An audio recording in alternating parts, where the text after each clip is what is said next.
존경하는 지도자 여러분, 근본 여러분께서 사실은 범상치 아니한 세미나에 오셨습니다.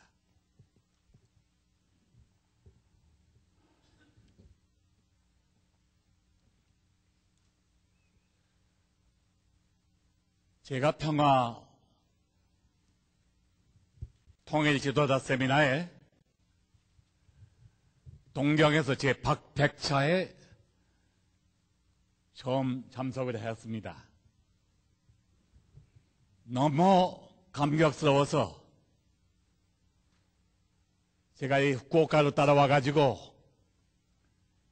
200차로 출발하는 101차 세미나를 또 다시 공부했습니다.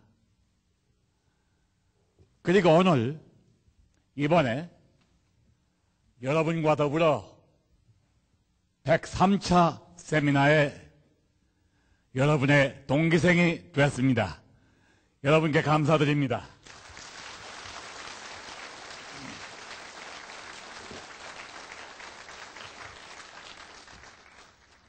저는 오늘 여러분과 더불어 이 29년 전에 있었던 하나의 정치적 대사건,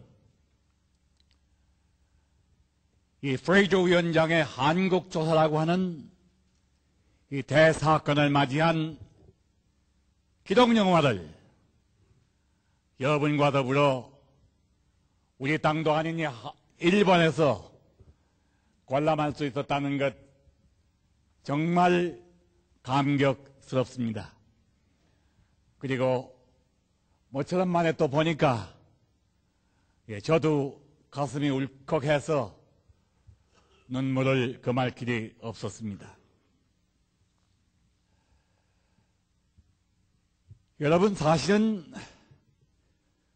오늘 보신 이 영화, 그리고 제가 오늘 말씀드리는 내용은 여기 자랑스러운 한국인이라고 하는 세 권의 책에 제가 2000년도에 기술을 했습니다. 출판을 했는데 지금은 품절이 돼서 여러분에게 나누어 드리지 못하는 것이 못내 섭섭합니다. 프레이저 위원장은 미 의회의 좌경 세력의 보스입니다. 그 사람의 별명은 코리아 킬러, 한국의 살인자라, 코리아 킬러, 한국을 죽이려는 사람이라는 별명을 가지고 있었습니다.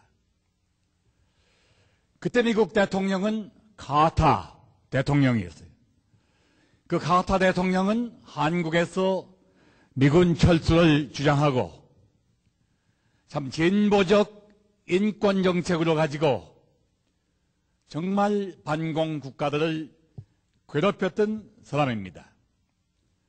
사실은 인권의 유린자가 되는 공산주의에 대해서는 한마디도 못하고 정말 공산주의의 그 마수에서 살아보려고 하는 발버둥 치는 반공 약소 국가들에게 인권 유린이라는 칼을 갖다 대고 규탄을 한 대통령이 카터입니다. 그 당시만 해도 대한민국은 우리 박정희 대통령 밑에서 새마을 운동으로 겨우 빈곤에서 벗어나 한번 잘 살아보려는 그런 막 일어서려는 그때였습니다.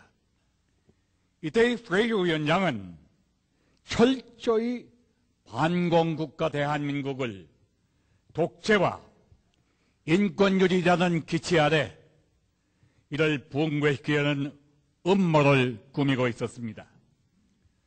그는 분명히 당시 소련의 조정을 받는 소련의 유력한 에이전트였습니다.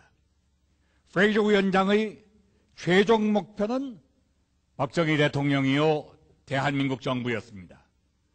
그리고 그 중간 목표로 세웠던 것이 문선명 총재께서와 그리고 통일교회가 표적이 됐던 것입니다. 우리 문 총재님께서는 카터 대통령의 이런 그 이중적 인권 정책에 신랄한 비난을 퍼부셨습니다. 미국이 망하는 길로 가고 있다고 주저없이 말씀하셨습니다. 사실 문 총리님께서는 1985년 미국 댄버리에서 옥고를 치르신 걸 여러분 보셨습니다. 그런데 그 불씨가 이 카터 대통령과 이 프레이저 위원장에 의해서 심어졌습니다. 당시 문 총재께서는 소위 말하는 카터 대통령의 괘씸죄에 걸린 것입니다.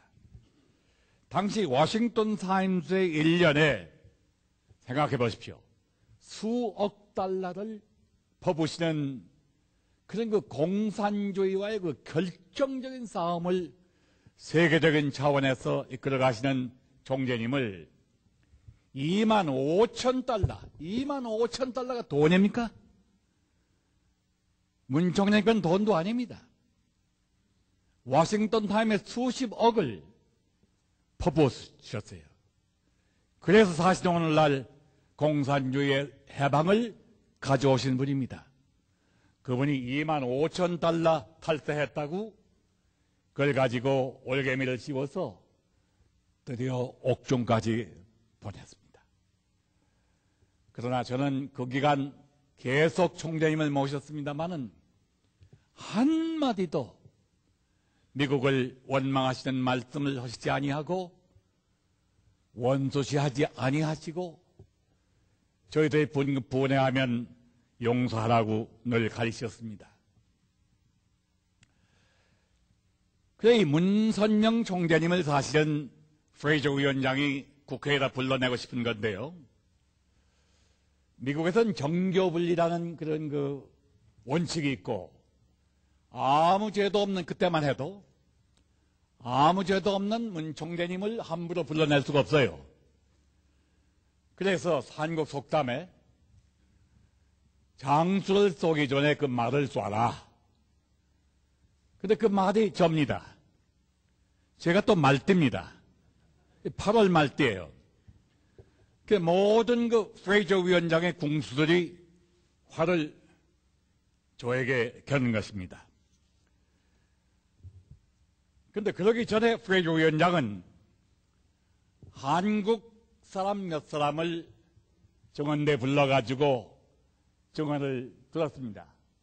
물론 좌경 세력이죠. 그런데 그들은 그 위원장 앞에 나가자마자 프레이저 위원장을 무슨 제왕이나 되는 것처럼 찬양을 하고 박정희 독재 정권을 타도해달라고 탄원을 했습니다. 그럴 때마다 뉴욕 타임스나 워싱턴 포스트는요, 프레이저 위원장이 일 잘한다고 칭찬을 늘어놨습니다. 그러니까 그 다음에 자, 이젠 박보일을 불러내 이렇게 된 것입니다. 그래서 제가 제일 먼저 출도 명령을 받은 것이 1978년 3월 22일이었습니다. 저는 아내와 더불어 1시간 전에 정원대에 나가서 하나님께 기도를 올렸습니다. 프레이저 청문회에 오기 전에 저는 또 문 총재님을 찾아갔습니다. 제가 영적인 힘을 좀 받아야 되겠단 말이에요. 총재님은 저에게 이렇게 말씀하셨어요. 너는 구약에 나오는 다윗과 같다. 프레이저와 미국 정부는 현재 골리앗이다. 두려워하지 말고 다윗이 힘으로 골리앗을 쓰러킨 것이 아니라 하나님을 믿는 신앙으로 쓰러킨 것이다. 너도 두려워하지 말고 근치 가지고 싸워라. 이렇게 말씀을 주셨습니다. 제가 청문회 가는 첫날 제가 제 아내 보고 제 아침에 오늘 저녁밥은 내가 집에서 먹지 못할 건데 아마도 딴 데 가서 밥을 먹을지 모르고 저는 감옥에 갈 것을 각오했으니까요. 그러니 걱정 마시오. 누군가가 저녁은 먹여줄 테니까. 이렇게 말을 했습니다. 프레이저 위원장의 전략은 여론운동작전이었습니다. 기타단과 텔레비전 방송, 그것만 해도 세계적인 사건이었기 때문에 이 많은 청문회 그 회의장에 그냥 빠곡하게 텔레비전이 들었었습니다. 기자들이 그냥 한쪽을 메웠습니다. 이런 데서 위원장은 위세당당한 자세를 가지고 허위를 유포하고 거짓말 질문을 늘어놓아서 증언으로 나온 이 사람을 병실 만들고자 하는 것이 전략이에요. 그런 어떻게든지 상원에 당선돼야 되겠다는 야망밖에 없었습니다. 근데 일단 증언대에 나가면요, 한 번은 말할 수 있는 기회를 줍니다. 하지만은 그 다음부터는 절대로 발언권을 주지 않고 위원장 질문에만 대답하라는 것입니다. 그래서 첫 번에 여러분이 보신 것이, 영화에 보신 것이 그 첫날 개회 증언이었습니다. 그런데 두째 번 증언 청문회에 나가니까 위원장의 첫 마디가 뭔가 하면 당신은 이제부터는 할 말 다 했으니 내 질문에만 답변하시오. 여러분 화면에서 보셨지만은 위원장님, 전 위원장한테 결례하지 않았습니다. 한국이 도덕국가요 예의국인데 꼭 존대해서 위원장님 하고 불렀습니다. Mr. Chairman. 저는 할 말이 더 있습니다. 원고를 써가지고 왔는데 23페이지. 이걸 빨리 읽어도 19분 45초가 걸립니다. 19분 45초 주시오 하고 싸운 것입니다. 그러니까 아까 보셨지만은 5분밖에는 안 된다. 그것도 내가 널 봐서 후하게 대답하는 거다. 5분. 저는 요지부동이었습니다. 그냥 바위돌처럼 앉아가지고 꼼짝도 안 하고 19분 45초가 말하면 어려우면 15분은 주시오. 그러니까 위원장은 대단히 신경질 내면서 흥정을 시작했어요. 우리 5분씩 양보해서 당신이 5분 양보하고 내 위원장이 5분 양보하고 10분만 주겠습니다. 여러분이 화면에 보셨지만은 나는 15분이 필요합니다. 꼼짝도 안 했습니다. 거기서 감옥을 가라 하면 갈카고 하니까 무서운 게 없었습니다. 드디어 위원장이 항복을 하고 15분을 제가 성명을 했습니다. 아마 그때 위원장 생각은 이놈 너 다음 세 번째 나와봐라. 내가 죽는다. 아마 그렇게 생각했을 겁니다. 저도 그렇게 생각했습니다. 세 번째 제가 죽는 날이 왔습니다. 제 생각에는 이왕 죽을 바에는 돌격을 하면서 죽자. 그런 생각한 거죠. 그래서 앉자마자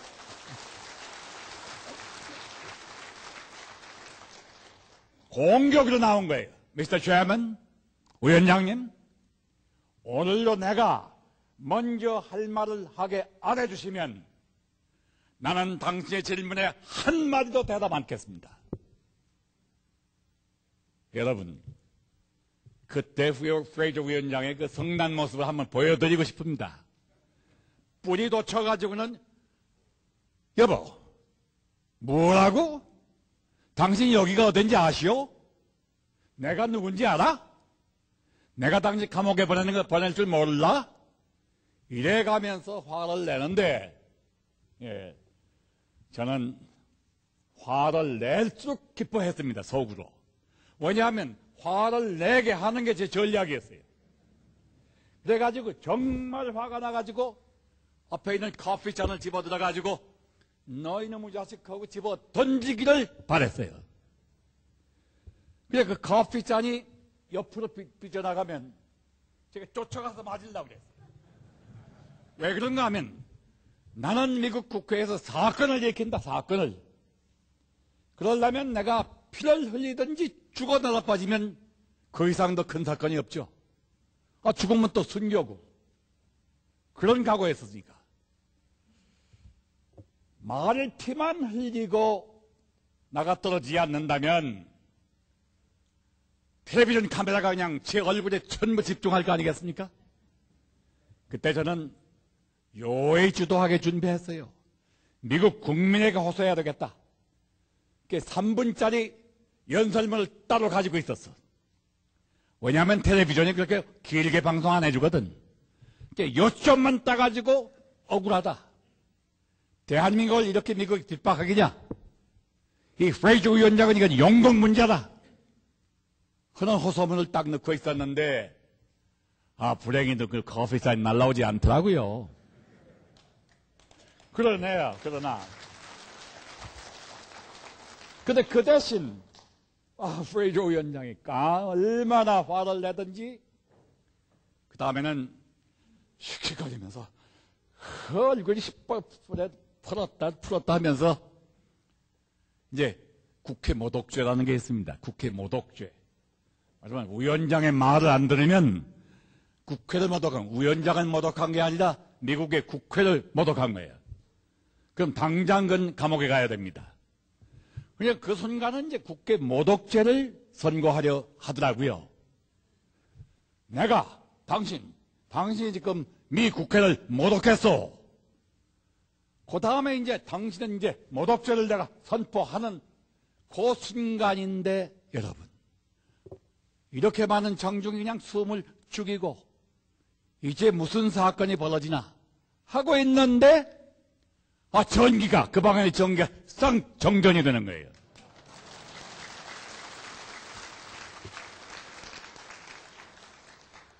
여러분, 지금도 그때 생각하면 눈물이 납니다. 하나님께서 보이, 내가 여기 있다, 걱정 마라 하고 등을 어루만져 주시는 느낌이었습니다. 그리고 관용석에서는 그냥 왕창 환호성이 일어났어요. 이제 저 사람 죽는다고 생각했는데 불이 싹 나가니까 환호성이 나올 수밖에. 도대체 미국 국회에 정전이 있습니까? 그것도 건물 전체가 건물 정전이 됐다는 걸 갔는데 그 방 하나만 불이 꺼졌어. 저도 지금까지도 그 원인을 모르겠습니다. 솔직히. 제가 싸움 다 끝나고 난 얘기인데 그 옆에 두꺼운 안경 쓰고 뚱뚱한 국회의원 한 분 계셨어요. 공화당 의원인데, 드윈스키라고 하는 공화당 의원인데, 그 양반에게 제가 인사하러 갔습니다. 그 양반은 꽤 저에게 동정적이었어요. 그래서 감사하다고 인사하러 갔는데, 한참 얘기하다가 이랬으니까, 미스터 박, 잠깐만, 한 분만 좀, 질문할 게 있어. 하고 다시 앉히더라고요. 그래서 앉아서 무슨 질문을 하려고 그러나 봤더니, 여보, 당신, 그날 말이야, 어떻게 그 방에 불을 껐어?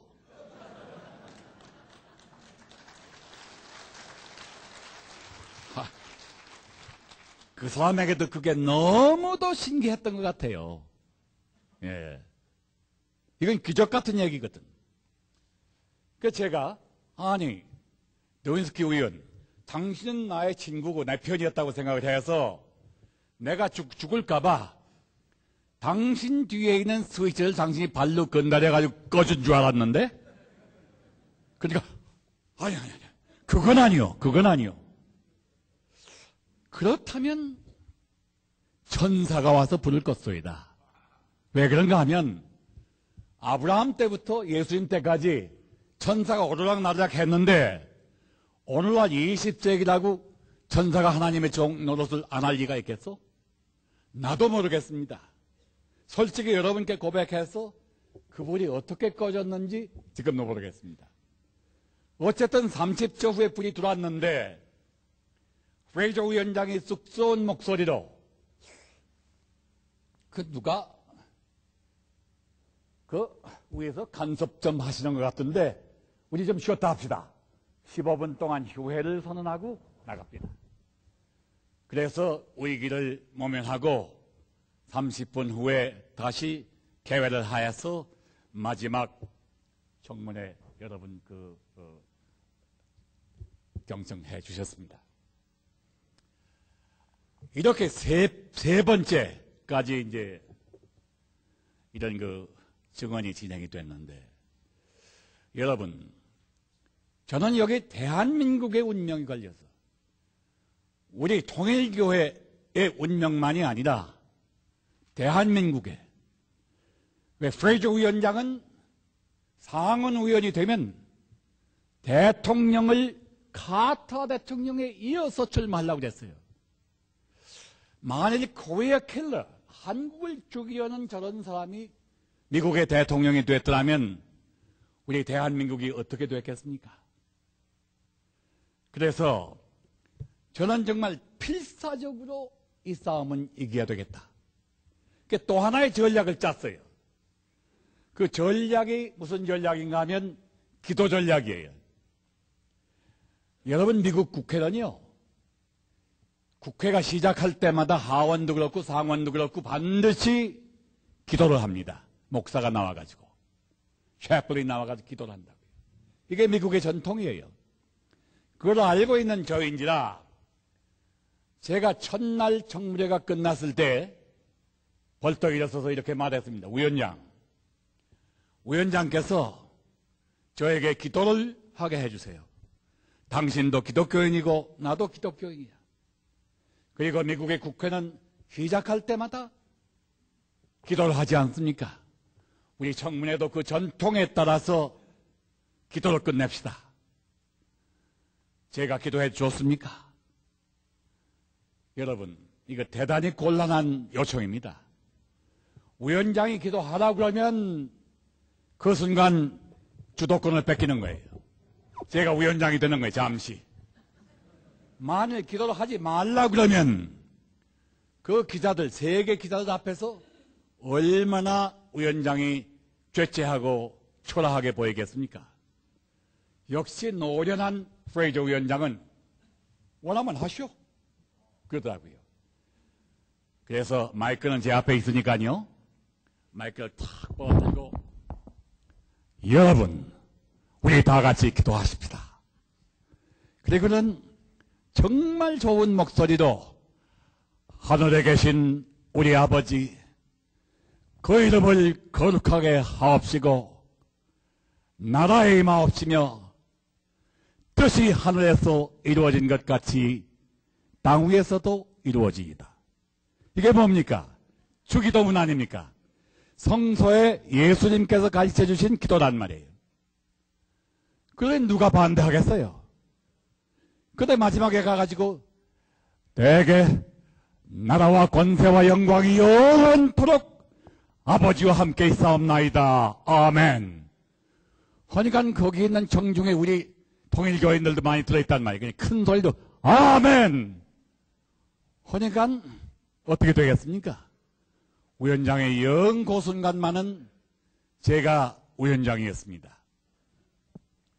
두 번째 증언이 끝났을 때는 기도하겠습니다 물어보지도 않았어요. 이미 허가 받아놨는데 뭐. 그래서 다 같이 기도하십시다 여러분. 하고 일어났더니 위원장이 당황해하지만 어쩔 줄 모르더라고요. 또 기도를 했습니다. 세 번째 날 기도를 또 할 줄 뻔히 한단 말이에요. 그런데 그날은 위원장이 전략을 쓰더구만요. 내가 지금 선거구에 가기 위한 전세기가 나를 기다리고 있는데 15분이나 늦었습니다.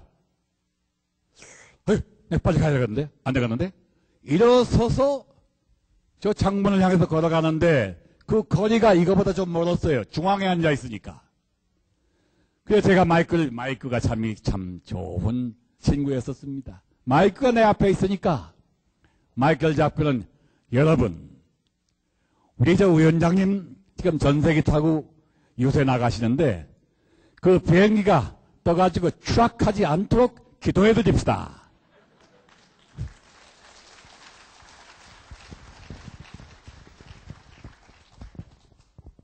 그러니까 복소가 쏟아지죠. 세 번째 되니까 프레이저 위원장이 손을 들었어요. 항복했어요. 5번 하게 돼 있었는데 3번 하고는 안 되겠다. 그만둡시다. 그래가지고 공개 증언을 그만둔 것입니다. 예. 이렇게 해서 프레이저 위원장이 완전히 자기에게 백해무익한 이런 그 전략이라는 것을 깨닫게 된 것입니다. 여기서 여러분, 대한민국의 위기가 극복이 된 것입니다. 프레이저 위원장이 상원의원이 되었으면 어찌 되었겠습니까? 한국은 일촉즉발의 위기를 모면한 것입니다. 한국 국민은 안도의 가슴을 쓰다듬었습니다. 그리고 1978년 9월 18일 프레이저 위원장은 미네소타주의 민주당 그 공천 선거에서 예비 선거에서 300표 차로 패망을 했어요. 300표 차로 졌어요. 그건 민주당 주거든요. 민주당 상원의원이 프레이저는 16년 동안 하원의원 한 사람이에요. 그 사람이 그거 질 수가 없어요. 그런데 통일교회와 대한민국을 적으로 만들어가지고 욕심을 부렸기 때문에 상원의원에서 떨어진 것입니다. 예. 그래서 일촉즉발의 위기를 우리가 모면할 수 있었던 것입니다. 그것이 1978년 9월 13일. 그래서 그때부터는 저는요, 13번이 최고로 좋은 번호입니다. 럭키 넘버예요. 모든 중요한 일은 전 13일에 합니다. 계약도 13일 날. 목욕탕에 가도 옷을 13번에 벗습니다. 예. 호텔에 들어가면 13층에 올라갑니다. 여러분, 여기서부터는요, 공산주의 종안은 누가 가져왔는가 하는 이 중차대한 문제를 지금까지 말한 프레이저 위원장의 싸움이 서전이었습니다만은 이제부터는 이 중차대한 문제를 가지고 여러분께 보고를 하겠습니다. 여러분, 그동안 세미나를 통해서 많이 들으셨지만은 20세기에 가장 중대한 결정적인 우리의 운명이 공산주의와의 싸움이었습니다. 예. 여러분, 여기 1번 보고에 잘 들었지만은 1번도 문선명 총재님께서 그 승공운동을 일으키지 아니하셨더라면 1번도 지금 적화된 공산국가일 것입니다. 여러분 생각해 보십시오. 북한이 공산국가, 일본이 공산국가, 저 크나큰 중국이 공산국가. 그러면 이 조그만 대한민국이 어디로 갑니까? 대한민국은 살아남기 위해서 미국이라고 하는 하나의 큰 나라에 의존하지 아니할 수 없었어요. 문선명 총재님은 대한민국에서 100만 대회를 해봐야 미국이 적화하면 대한민국은 망한다. 그러니까 대한민국보다도 우선 미국에 가서 공산 적화가 이루어지지 않도록 싸워야 되겠다. 그것이 문 총재님의 전략이었던 것입니다. 당시 소련 공산당의 서기장은 브레즈네프. 그 사람은 적화 통일에 아주 자신만만했던 사람이에요. 그 사람의 전략은 쥐잡는 전략. 여러 나라들을 하나씩 잡아먹어가지고 자기 울창 안에다가 철창 안에다가 가두는 거예요. 그 사람의 한 중요한 말이 뭔가 하면 공산화, 일단 적화가 이루어지면 절대로 마음대로 이 소련의 쇠사슬로부터 벗어날 수 없다. 나가지 못한다. 한 번 공산화되면 그 다음엔 영원히 공산화다. 이런 정책입니다.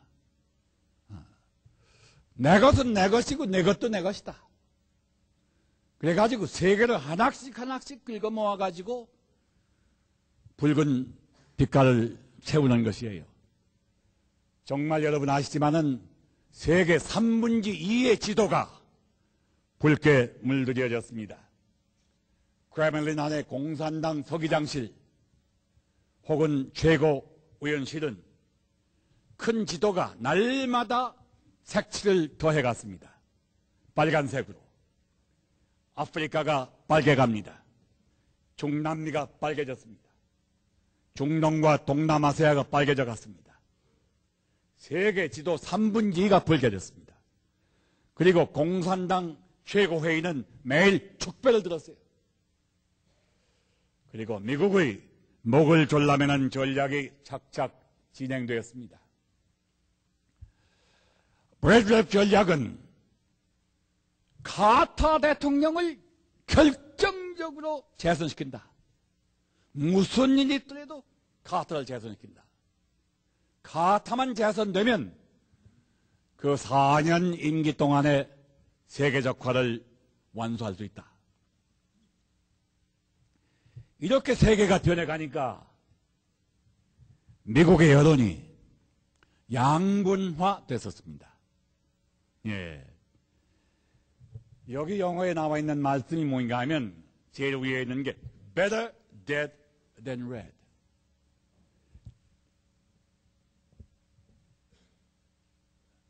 공산적화에 사는 것보다는 차라리 죽자. 그 말은 죽기를 각오하고 공산주의와는 싸워야 된다는 연 하나. 그 밑에 있는 건 better red than dead. 죽는 것보다는 공산치 아래도 살아야지. 무슨 소리야? 난 살고 봐야 되겠어?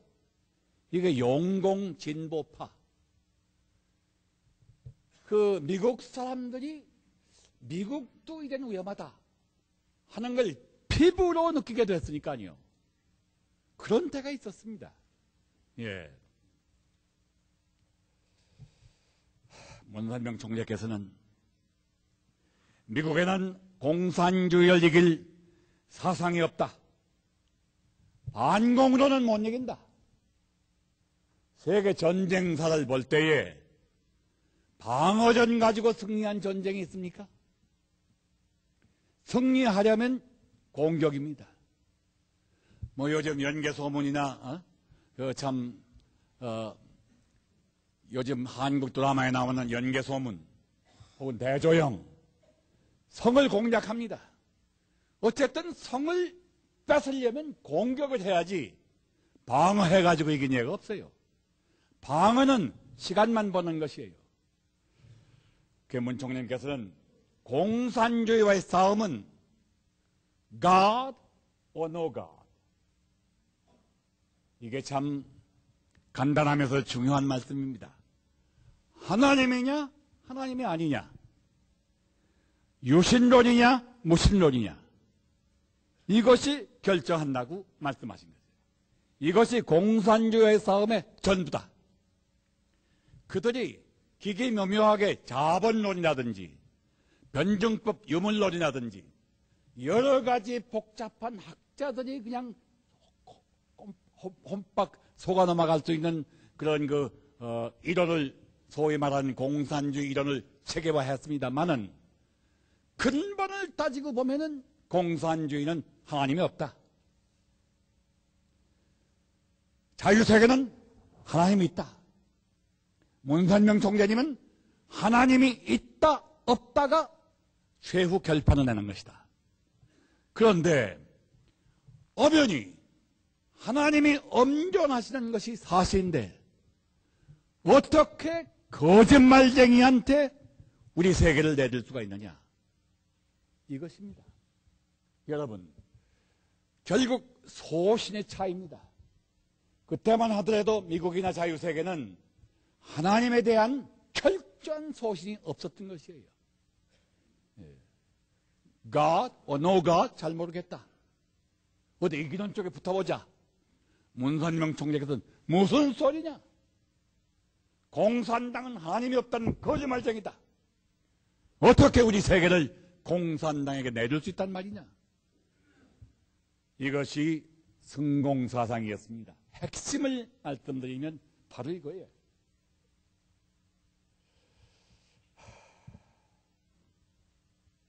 여러분, 이런 미국의 일본에서 마찬가지로 엄청난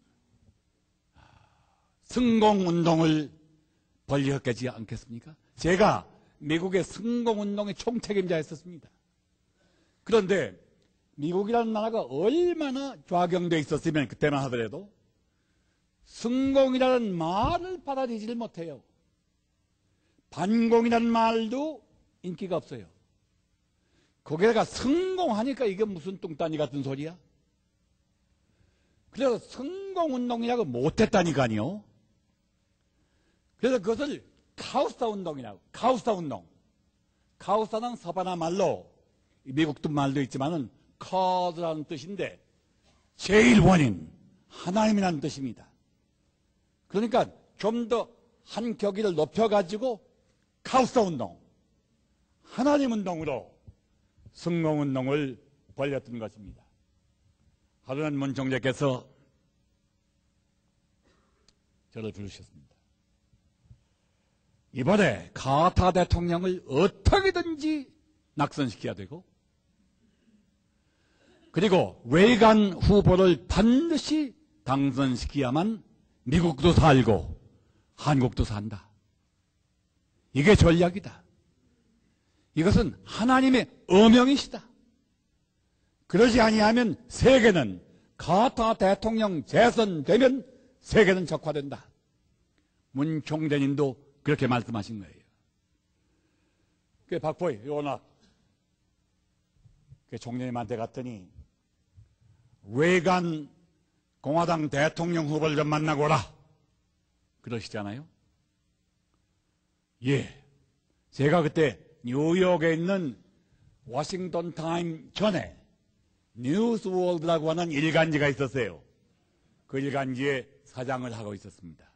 그 신문사 사장이에요. 그래, 너 레이간 만나고 오너라.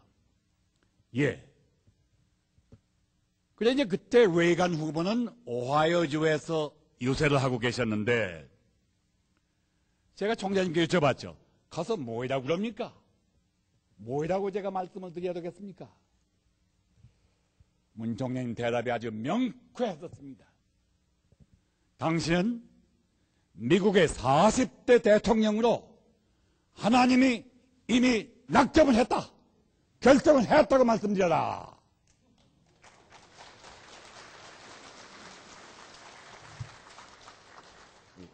대단한 말씀이죠.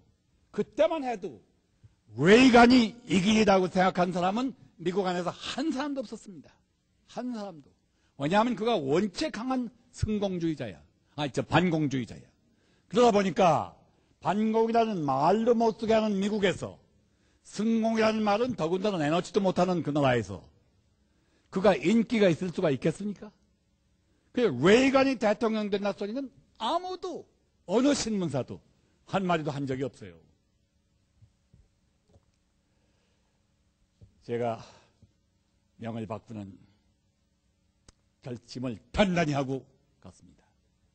기자 하나 데리고 사진기자 하나 데리고 그리고는 면회를 신청했더니 레이간 대통령 후보와 후보와 낸시 부인 두 분이 카마도 호텔이라고 하는 콜럼버스에 있는 호텔에서 저를 맞이해 주었습니다.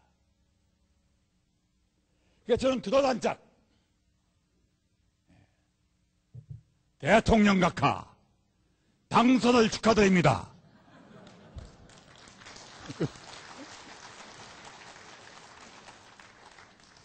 그러니까 레이간 대통령 후보의 눈초리가 이 친구가 좀 미쳤구나. 그러다가 그 미쳤다 소리는 못하고 아니 제가 대통령이 아직 아닌데 당신이 무슨 착각을 일으킨 것이 아닙니까? 착각이라고 그러시더라고요. 천만의 말씀입니다. 당신은 하나님께서 미국의 40대 대통령으로 이미 낙점을 하셨습니다. 그것을 문선명 총재께서 계시도 받으셨습니다. 믿으십시오. 그랬더니 아직도 못 믿겠다는 그 눈초리로 그러면 하나님과 문 총재님께서 왜 나를 미국 대통령을 시키려고 하시는 것입니까? 무엇이 조건입니까? 어떤 조건으로 나를 대통령 만드시려 하는 것입니까? 이렇게 물으시더라고요. 그래서 제가 참 정중히 말씀을 드렸습니다.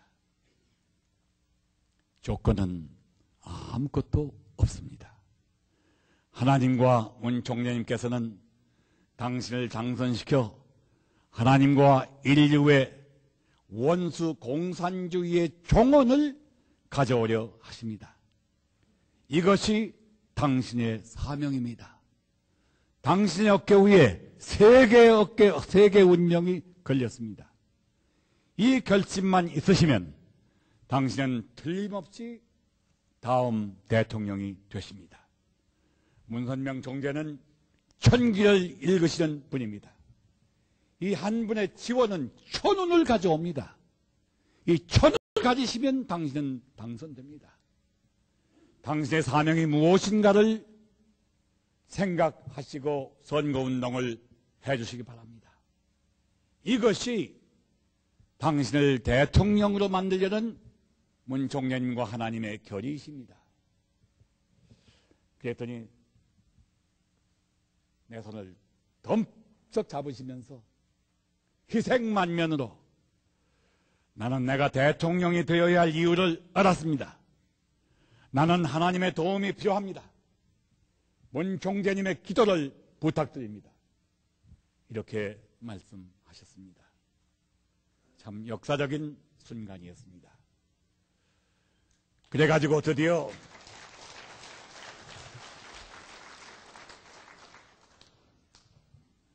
제가 레이건 대통령마다 키가 조금 적더라고요. 꽤 큰 사람인데 저도. 네. 드디어 대통령 선거날이 왔습니다. 선거일은 1981년 11월 4일. 그 전날 문선명 총재께서 다시 저를 부르시는 거예요. 아이고 예감이 또 가슴이 두근거리는 거예요. 그거를 부르시면 항상 참 이런 말할 수 없는 큰 일을 명하시기 때문에 떨리는 거죠. 아니나 다를까 벼락 같은 명령이 떨어졌습니다. 내일 신문에 말씀해요. 뉴스월드 신문에 레이간 파격적 승리라고 뉴스월드의 레이간 대승리, 파격적 승리의 예언을 내라. 파격적 승리라고요? 제가 이렇게 묻었죠. 미국에 누구도 레이간에 이긴다고 하는 신문은 없습니다. 미치광이가 취급당한, 미국 미치광이 취급을 당합니다. 꼭 파격적이라고 해야만 되겠습니까? 이길 것 같다고 하면 안 되겠습니까? 총재님께서 이상한 질문을 하시는 거예요. 너 3차 대전이 일어나면 신문에다가 헤드라인은 어떻게 쓸래? 헤드라인 한 게 제일 위에 그 위에 쓰는 큰 글자가 있지 않습니까? 어떻게 쓸래? 3차 대전이요? 갑자기 3차 대전 말씀하시니까 제가 어리둥절해가지고 3차 대전이요? 그렇다. 어떻게 만들래? 그거야 물론 이게 세계가 죽고 사는 문제니까 아예 그냥 주먹댕이만한 글씨를 가지고 신문을 만들어야 하지 않겠습니까? 그랬더니 그때 벼락 같은 말씀으로 소리를 지르시는 거예요. 보희! 바로 그거다 그거! 이번 대통령 선거전이 나의 3차 대전이다. 여기에서 치면 세계는 없어. 한국도 없어. 미국도 없어. 이게 그러니까 나의 3차 대전이니까 3차 대전 일어난 걸로 생각하고 신문 만들어라.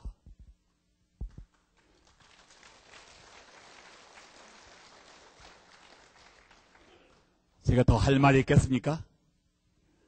예. 그리고 나와서 편집국에 나와가지고 편집국 사람들 모아놓고 이렇게 예언을 하라 그러신다. 그랬더니 모두가 통일 진도이지만은 아니 이게 무슨 청천벼락이야? 누가 우리가 미쳤습니까? 아니 내일 신문사 문을 닫으시렵니까? 이렇게 심각하게 묻더라고요. 그래서 제가 정말 비상수단이 필요하구나. 그래서 신문사 전원을 강당에 모이라고 그랬습니다. 그리고 제가 일장 연설을 했습니다. 짧은 연설이에요. 형제자매 여러분, 우리는 메시아를 따르는 신앙자들입니다. 우리 다 같이 참부모님의 뜻을 한번 이루어드리고 내일은 순교 신문이 되십시다. 마지막 신문입니다. 용감하게 만들어 주십시오. 한마디로 대꾸 할 사람 없죠. 그래가지고 만든 신문이 지금 보시는 어떻습니까? 레이건 랜슬라이드. 위에는 뉴스월드 커뮤니케이션 그 프리딕션. 뉴스월드 신문의 예언이다. 그리고 레이건 대통령이 산 사태가 나는 것 마냥 랜슬라이드는 강원도에 그 참 홍구가 떨어지면 장마가 오면요 산이 무너지지 않아요? 그런 거 많이 있죠. 제가 강원도 가보니까 그랬더라고요. 산 사태가 나는 게 랜슬라이드예요. 그래서 이런 파격적인 승리를 레이건이 이룬다 하는 신문을 만든 것입니다. 그래가지고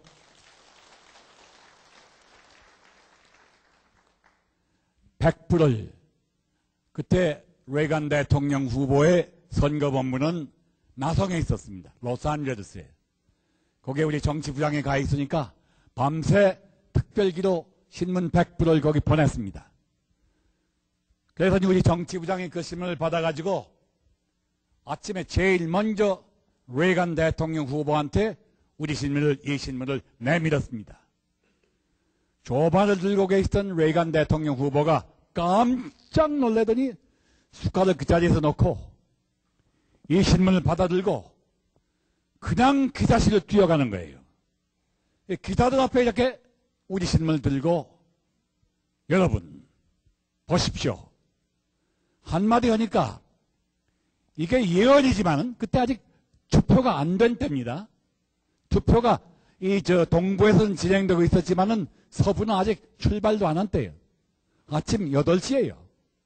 예, 동부 서부의 시간차는 3시간입니다. 그러니까 중부 이후 서부에서는 투표 시작도 안 했어.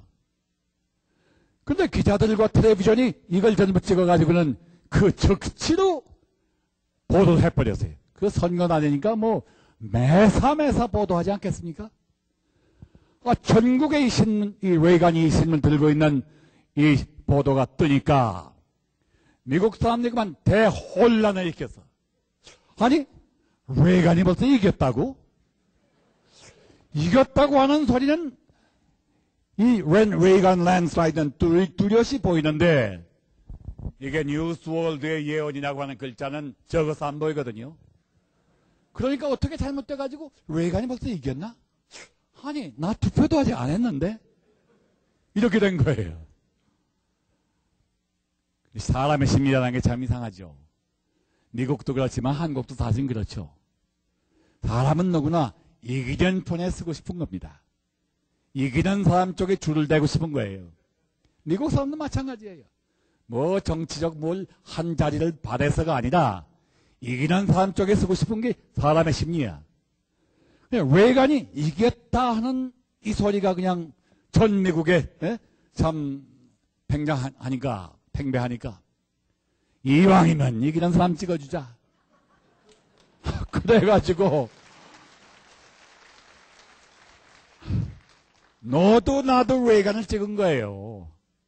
솔직히 그 선거의 전문가들이 말하기를, 나중에 평하기를, 선거 전략으로서는 이것보다 더 기묘한 전략이 없었다. 이거는 과연 원자탄이었다. 이렇게 얘기를 하더라고요. 예. 그런데 여러분, 미국의 선거는 이게 참 간접 선거가 아니고 직접 선거이지만은 직접 선거하는 간접 선거입니다. 선거인단을 540명을 뽑는 거예요. 그 선거인단 540명 중에 누구든지 271명만, 한 명만 더 선거인단을 가져도 그 사람이 대통령이에요.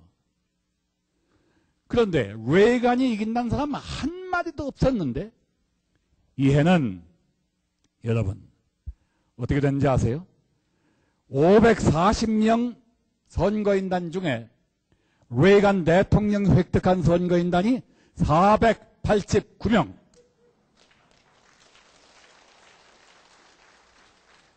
아니 정말이지 산사태가 난 거예요. 산사태가 난 거예요. 예. 그리고 이런 예언을 한 건 우리 뉴스월드 신문 하나밖에 없었습니다. 그럴 수밖에요. 그러니까 또 한 번 미국이 깜짝 놀래가지고 뉴욕에 있는 모든 다른 신문사 기자들이 전부 우리 방으로 몰려오니까 박보희 사장한테 간다는 거예요. 가가지고 몰려와가지고 뭐라고 첫 마디를 묻는가 하면, 사장 도대체 어떻게 여론조사를 했습니까? 몇 명에게 전화를 걸었습니까? 보통 여론조사는 여러분 한국에서 그렇게 합니다만은 500명에서 1000명에다가 전화를 걸어가지고 통계를 내는 거 아닙니까? 아마 뉴스월드는 이런 정확한 예언을 내기 위해서는 10,000명이나 100,000 명한테 전화를 걸었을 거다. 그러지 않고는 이렇게 정확한 통계가 나올 수 없어. 이렇게 생각했던 거예요. 그래서 저는 사실대로 대답을 했죠. 사실을 말씀드리겠습니다. 우리는 그런 식으로 여론조사를 안 합니다. 그 방식은 좀 시대에 뒤떨어졌습니다. 저는 딱 한 분에게 전화를 걸었습니다. 한 분이요? 예. 누구십니까? 문선명 총재님께요. 그랬더니 레버넌드 문헤드. 아니 그러면 이 예언이 문 총재님의 예언이라는 말씀이요? 물론입니다. 물론입니다. 그럼 문 총재님은 전화 몇 통 거셨나요? 그래서 제가 알기로는 그 어른도 딱 한 통 전화 거신 걸로 압니다. 누구한테요? 하나님한테요. 아니 정말입니까? 정말이에요. 그러니까 기자들이 오더 소리를 지르는 거예요. 그 하나님 전화번호 좀 가르쳐 주시오. 그래서 제가 미안합니다. 문 총재님의 하나님과의 전화는 이것은 핫라인 하나의 아주 특별선으로서 이건 하나님과 문 총재님만 쓰시기 때문에 번호가 없습니다. 드릴 수가 없습니다. 그러지 않았습니까? 이거야말로 사실은 희극 중의 희극이죠. 예, 코미디도 이거보다 더 재미있는 코미디가 없죠. 그런데 이것이 하나부터 100까지가 사실이에요. 여기 이 사람이 전부 경험한 걸 말씀드리는 거예요. 예, 이것이 모두 사실이었습니다. 이렇게 해서 문선명 총재는 드디어 레이간 씨를 40대 미국 대통령으로 백악관의 주인공을 만드신 것입니다. 여기서 박수 한 잔 한번 받으셔야 되겠는데.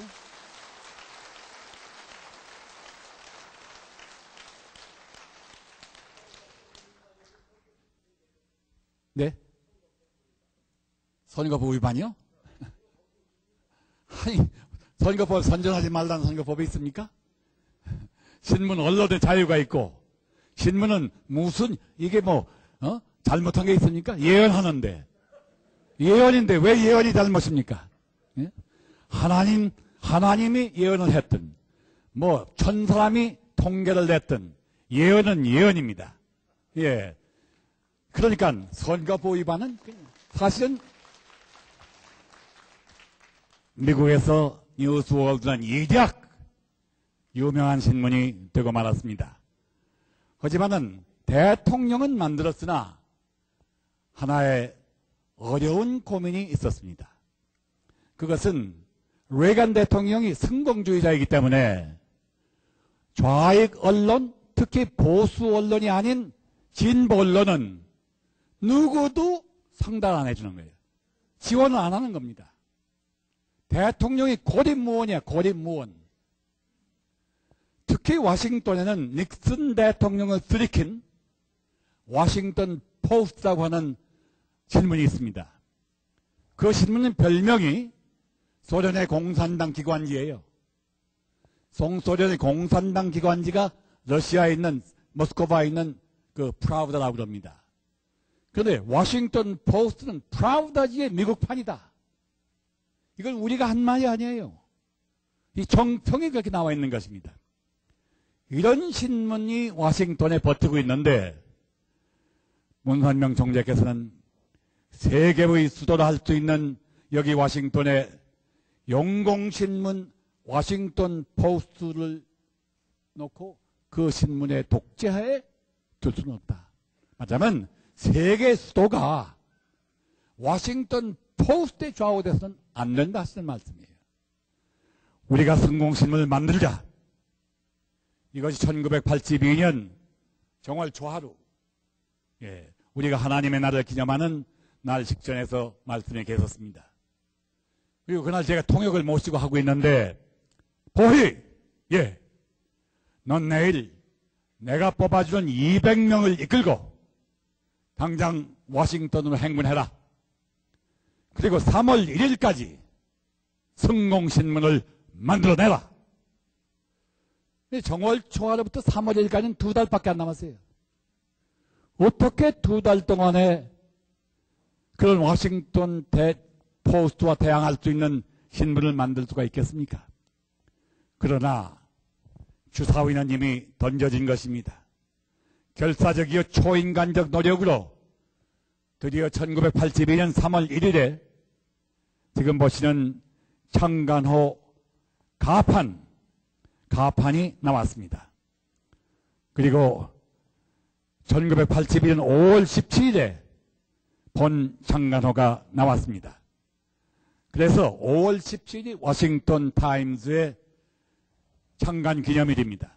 제가 금년에 25주년을 기념하기 위해서 워싱턴에 갔다 왔는데 대단했었습니다. 어쨌든 레이건 대통령이 돌아가신 뒤에 누가 대통령이 됐습니까?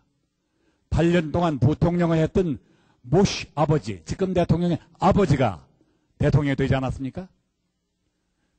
그냥만 4년 동안 대통령을 하시지 않았습니까? 그런데 그냥만이 남아서 축사를 했어요. 그리고 영국의 마거렛 대처라고 아주 유명한 여자 수상이 있지 않습니까? 그냥만이 또 메시지를 보내왔어요. 이런 가운데서 그분들이 일구이구동성으로 하는 말들이 워싱턴 타임스가 냉전을 종식시킨 영웅신문이었다. 여러분, 워싱턴 타임스 3년 동안에 일약 미국의 3대 일간지가 됐습니다. 그러니 얼마나 문 총재님께서 정성을 쏟았겠어요. 미국 안에 있는 인재라고 인재는 제가 직접 찾아다니면서 전부 끌어왔습니다. 유명한 언론인, 그렇지만은 진보적 좌경 언론인이 아니고 애국적이고 하나님을 두려워하는 언론인들 전부 워싱턴 타임스에 모였습니다. 워싱턴 포스트는 항상 꼬집는 신문이야. 거짓말하는 신문이야. 레이건 대통령이 이걸 읽고 나오면 안 되겠다 생각을 해서 낸시 대통령 부인을 만났죠. 영부인, 워싱턴 포스트 대통령 읽고 나오시면 건강에 해로우십니다. 대통령이 지금 71살에 대통령이 되셨거든요. 미국 역사상의 가장 고령 대통령이에요. 그 낸시 여사는 그 남편의 건강에만 전 신경이 가 있는 거야. 건강에 해롭던 한마디를 들으시더니 아 그렇군요. 그러고는 그냥 많이 대통령 침실에 문지기가 된 거예요. 문지기가. 이분을 문지기를 세운 거예요. 그러니까 레이건 대통령 8년 동안에 어느 다른 신문도 대통령 침실 근처에 못 갔습니다. 근데 레이건 대통령이 이 신문 읽는다 하는 소문이 나니까 소련에 있는 고르바초프 대통령이 소련 대사관을 시켜가지고 우리 신문에 첫 번 나오는 아침 5시에 신문을 소련 대사관에서 전원이 전부 번역을 해가지고는 소련에 전송을 합니다. 그래서 제가 사장으로 있는 워싱턴 타임스에 키 현상이 벌어졌어요. 아침 5시가 되면은 트럭 2대가 와서 앞에 서요. 하나는 백악관에서 오고 하나는 소련 대사관에서 와요. 그래가는 양쪽에서 모두 500부씩을 그 hot off the press라고 그저 그 윤전기에서 떨어지자면 뜨끈뜨끈합니다. 호떡 마냥.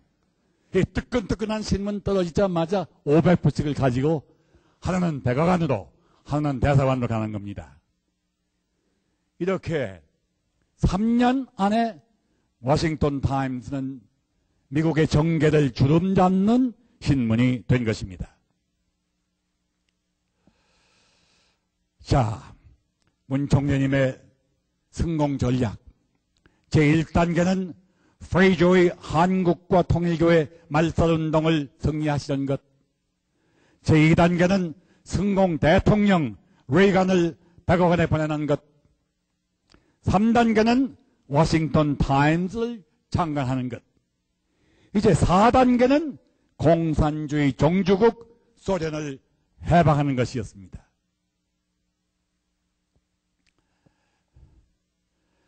국제공산주의 종주국인 소련이 멸망에 이르기까지 그 경로를 좀 말씀드리려면 당시의 정치적 배경을 조금 제가 말씀을 드려야만 하겠습니다.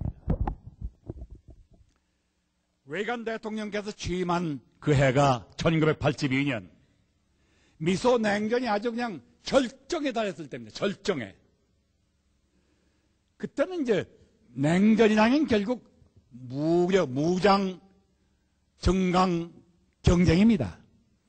그런데 그것도 대포나 무슨 애망소총이 아니고 핵폭탄의 경쟁입니다. 그런데 1970년까지는 원자폭탄이 처음으로 떨어진 게 1945년 아닙니까? 1970년까지는 미국이 결정적으로 핵무기에 있어서 우세했습니다. 예. 그래서 미국은 소련을 어떻게 막아야 되느냐는 전략에서 이것만 생각했어요. 소련 억제 정책. 소련이 미국을 공격할 수 없게끔만 만들자.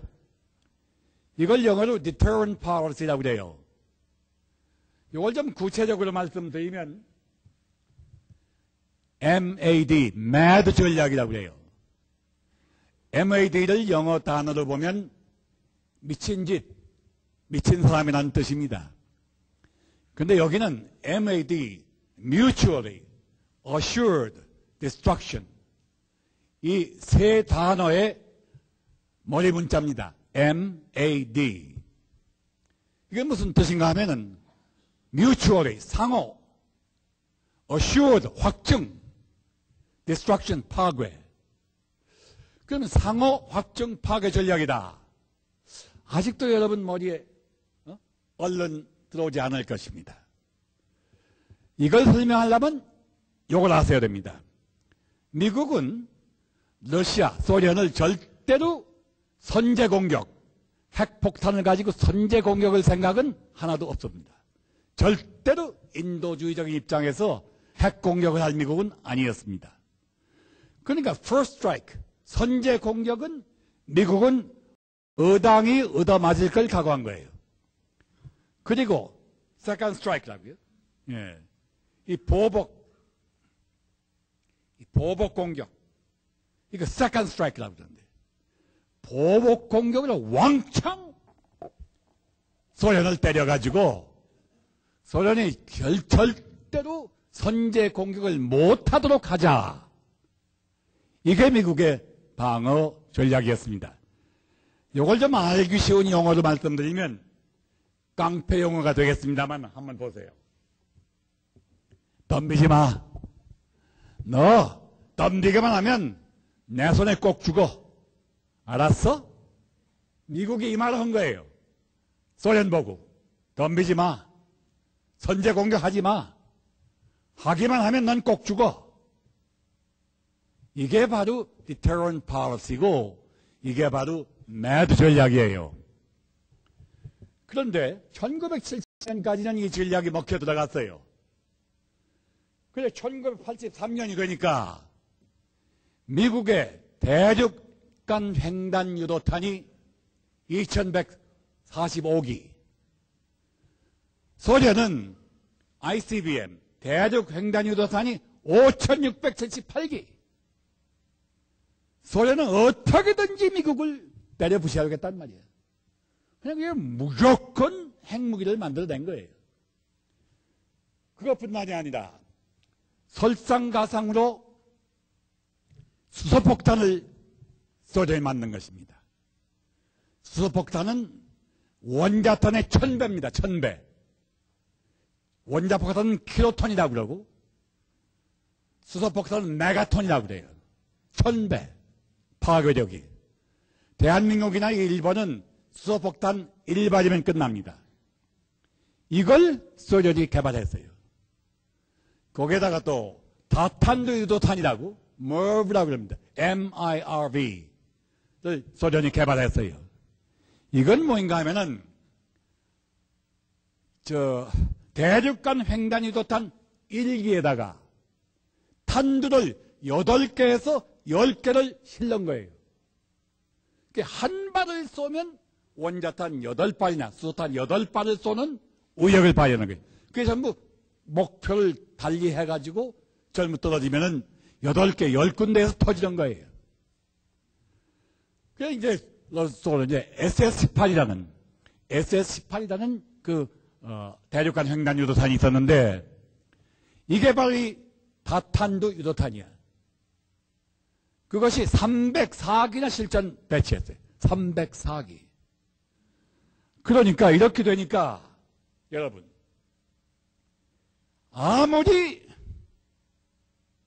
미국이 핵무기 우세하다 그런 줄만 알았는데 어느 사이인가 소련이 뛰어넘어져 가지고 소련의 선제 공격을 받아놓으면 미국은 살아남을 자신이 없어진 거예요. 뭐냐면 왕창 쑥대밭이 떴는데 거기에서 보복을 하면 뭘 합니까? 솔직히 말씀드려서 뉴욕이고 워싱턴이고 샌프란시스코 하와이고 한꺼번에 다 없어지는데 거기서 보복해본들 뭘 합니까? 또 보복할 힘도 없고. 이때 문 총리님께서 말씀을 하시기를 소련의 전략을 알아야 된다. 소련의 적화 전략은 레닌이 말한 목적이 수단을 정당화한다. 대단히 중요한 말입니다.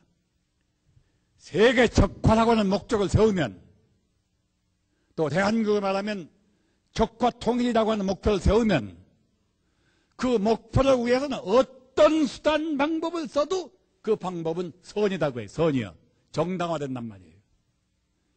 이게 공산주의의 무서운 전략입니다. 그러니까 자기 나라 백성들을 수천만 명씩을 학살을 해도 하나도 눈 껌벅 않는 거예요. 눈 하나 껌벅 안 해. 스탈린이 유명한 말을 했어요. 스탈린이. 한 사람의 살인은 비극일지 모르나 100만인, 1000만인의 살인은 통계에 불과하다. 통계. 숫자로 끝나, 숫자로. 100만, 1000만이 숫자로 끝나. 그러니까 공산주의에 학살당한 숫자가 1억 5천만이라고 제가 말씀드렸습니다.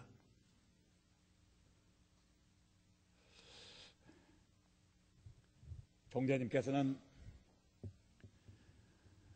전략 방위 구상, 미국의 국방 정책을 바꿔라. 매드 전략 가지고는 미국은 망한다. 전략 방위 구상을 받아들여라. 그걸 SDI라고 그래요. 이것을 워싱턴 타임스를 통해서 강력하게 주장하신 거예요. 예. 그러면 SDI가 뭐냐? SDI는 핵우산 전략입니다. 예. 핵을 아무리 쏘아붙여도 미국에 우산을 씌워놓으면 물방울은 밑에 안 떨어져. 흘러내려가요. 이걸 핵우산이라고 그러죠. 그러면 이걸 좀 더 알기 쉽게 말씀드리면 이렇게 소련과 미국과의 사이에 전자벽입니다. 전자망 3개를 쳐놓습니다. 그래가지고 무장을 한 인공위성을 띄워놓아가지고 소련의 유도탄이 미국까지 날려오는데 얼마가 시간이 걸리는지 아세요? 30분입니다. 30분. 이 30분 동안에 첫째 번 전자망에 걸리면 여기 인공위성에서 요격하고 두째 번 망에 걸리면 두째 번 인공위성에서 요격하고 두째 번 것 뚫고 셋째 번 망을 뚫고 들어오면 미국 본토에 있는 본토에서 요격하고 해서 원자탄이나 수소탄이 일발도 미국에 도착하지 못하도록 하는 전략이 SDI입니다. 그러니까 이걸 워싱턴 타임스가 그냥 결사적으로 홍보를 하기 시작하니까 소련에서 100억, 200억, 수백억 달러를 풀어가지고 이거 SDI를 막아라. SDI가 미국에서 개발되면 소련이 원자수탄 아무리 가지고 있으면 뭘 하느냐? 그래가지고 언론, 좌격 언론, 진보 언론 전부 동원해가지고 아주 그냥 이로 말할 수 없는 반대, anti SDI 작전으로 나온 거예요. 저때 그들이 한 말이 뭐인가 하면 아니 이제 환경주의자를 동원한 거예요. 우주를 쓰레기통을 만들 작정이냐? 우주를 쓰레기통을 만들 작정이냐?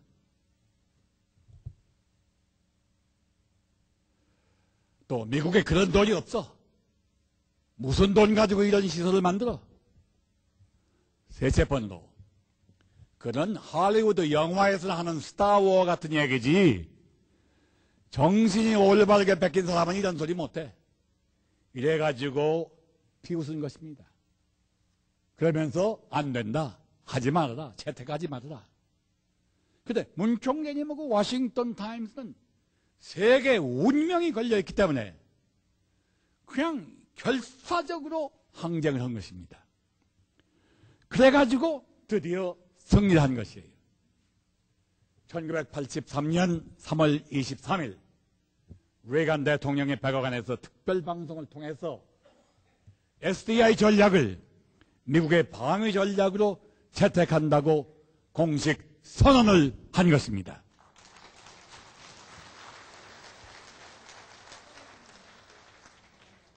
그리고는 너무도 워싱턴 타임스가 고마우니까 이거 참 워싱턴 타임스 사장하면서 저는 문 총장님 때문에 큰 영광을 많이 봤습니다.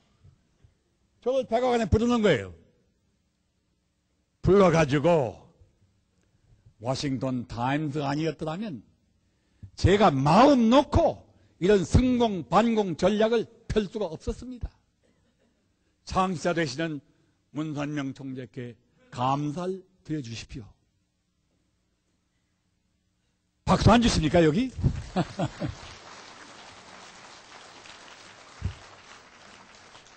그러니까 바톤을 이어받은 부시 대통령이 또 나를 불러가지고 나도 좀 잘 부탁합니다.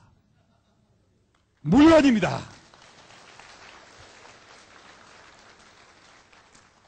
그 러시아의 해방은 결국 부시 대통령 재세 시에 재임 시에 이루어진 것입니다. 여러분, 그동안의 문 총리님은 러시아에서 큰 일을 많이 하셨어요. 소련에서. 이거 보세요. 고르바초프 대통령을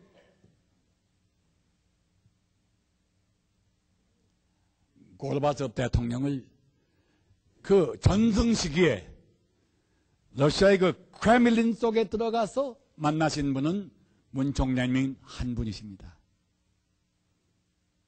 여기서 고르바초프 대통령을 설득하신 겁니다. 공산주의 가지고 안 돼요. 당신은 평화 대통령이 되시오. 레닌은 역사에서 죽어도 당신이 세계 평화, 3차 대전을 일으키지 아니하고 평화를 이룬다면 당신의 이름은 영원히 남소. 노벨 평화상을 받지 않았습니까? 고르바초프가. 그 말씀을 믿은 거예요, 이 사람이. 그리고 여기에는 여러 가지 문 총재님께서 이 사람에게 해주신 그런 일화가 많습니다만은 오늘은 그 말씀을 드릴 시간이 없습니다. 어쨌든 고르바초프 대통령은 1991년 12월 25일 예수님의 탄생한 크리스마스 날에 소련 연방을 종식시키고 그 다음 해에 대통령직에서 물러나가지고는 한국에 찾아와서 문 총리님 한남동에 있는 조그만 관저에서 오찬을 같이 하시고 그리고 나를 살려주셔서 감사하다고 감사 인사를 드린 것입니다. 근데 그럼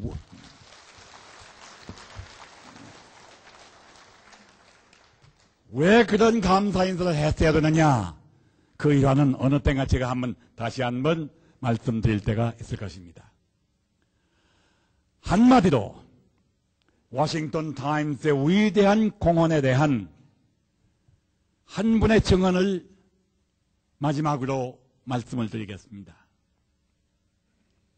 워싱턴에 있는 언론공정평가위원회 위원장, 이걸 영어로는 Accuracy in Media라고 그러는데 그 위원장이신 리드 어바인 박사가 이렇게 증언을 했습니다.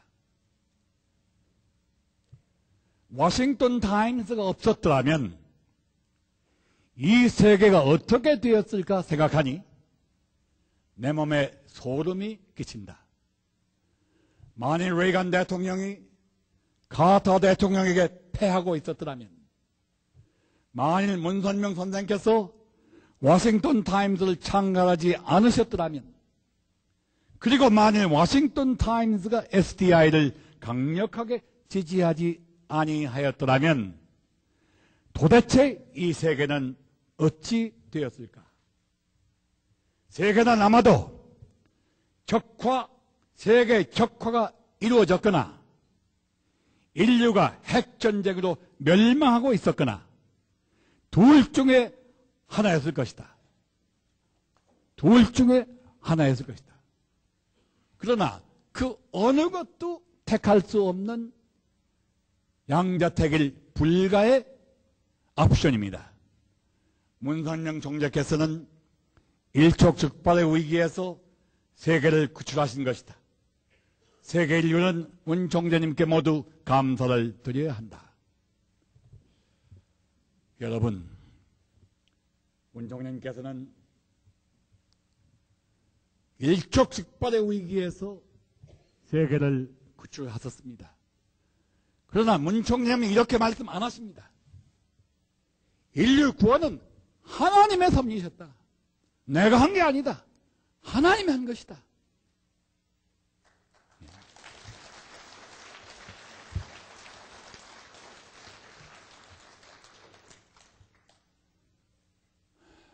문 총리님의 위대한 점이 여기 있으십니다. 자기의 공로를 삼으시던 게 아무것도 없으십니다. 정말 완전 무견하게 하나님의 종이십니다. 하나님의 도구이십니다. 하나님의 효자이십니다. 나는 하나님의 뜻을 따라서 미치다 보니까 이런 일을 하게 됐다. 이렇게 말씀하시는 것입니다. 그러나 우리 모두가 볼 때에 문 총재님은 이 사명을 위해서 부름 받으신 것은 명약관하지 않습니까? 여러분, 저는 이 어른을 모시고 50년 너무도 영광스러운 생애를 살아왔습니다. 죽을 뻔도 여러 번 했습니다마는 그럴 때마다 죽지 않고 살아났습니다. 누가 저를 살렸습니까? 하나님께서, 문 총재님께서 살려주신 그 사람이 바로 장본인이 여기 서 있습니다. 이번에 제가 12월 4일 날, 작년 12월 4일 날 개복수술을 했습니다. 개복수술.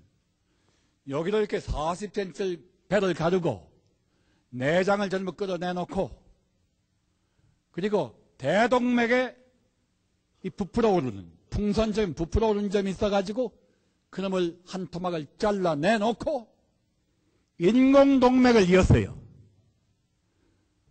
그랬는데 의사가 하는 말이 이거는 잘 돼봐야 50-50 그리고 아무리 성공한다 할지라도 당신은 식물인간이 될 수 있습니다.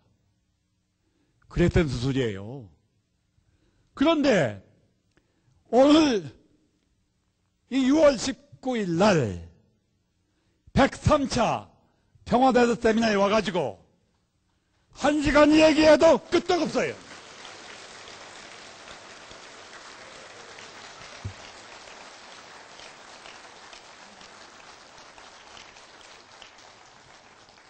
감사로 살고 있습니다. 여러분, 잠시 후에 폐회식에서 여러분을 뵙기로 하고 여러분의 휴식 시간을 좀 더 드리겠습니다. 감사합니다.